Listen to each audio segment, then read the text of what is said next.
বেগম খালেদা জিয়ার মৃত্যুতে আওয়ামী লীগেরও দায় রয়েছে বলে মন্তব্য করেছেন বিএনপি নেতারা। বলেন, জনগণ ঐক্যবদ্ধ থাকলে সামনের নির্বাচনে কোনো বাধাই কাজে আসবে না।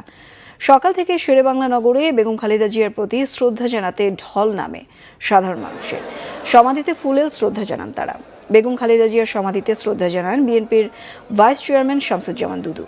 এ সময় শহীদ রাষ্ট্রপতি জিয়াউর রহমানের ও বেগম খালেদা জিয়ার আত্মার মাগফিরাত এবং দেশ ও জাতির সমৃদ্ধি কামনায় মোনাজাত করা হয়। এরপর শহীদ রাষ্ট্রপতি জিয়াউর রহমান ও বেগম খালেদা জিয়ার প্রতি ফুলেল শ্রদ্ধা জানান বিএনপির স্থায়ী কমিটির সদস্য ডক্টর আব্দুল মঈন খান।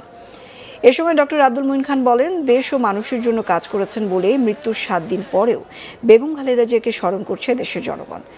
জনমানুষের হয়ে কাজ করার কারণে বেগম খালেদা জিয়া দেশের নেত্রী হয়ে উঠেছিলেন। দেশ ও জনগণের বিষয়ে আপোষ না করায় তিনি আপোষহীন নেত্রী হয়েছিলেন। আর এসব কারণেই বেগম খালেদা জিয়াকে মানুষ মনে রেখেছে বলে জানান বিএনপির স্থায়ী কমিটির সদস্য ডক্টর আব্দুল মঈন খান।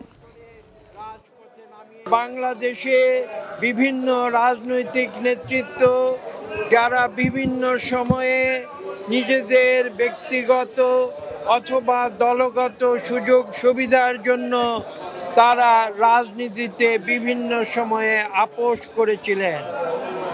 দেশনেত্রী বেগম খালেদা জিয়া একজন অনন্য ব্যক্তিত্ব, যিনি তার জীবন দিয়ে প্রমাণ করেছেন যে দেশের স্বার্থ এবং গণতন্ত্রের স্বার্থ সেটাই ছিল তার জন্য সর্বাগ্রে, যেখানে তার নিজের জীবনকে তিনি তুচ্ছ করেছিলেন এই মানুষের অধিকার প্রতিষ্ঠার জন্যে।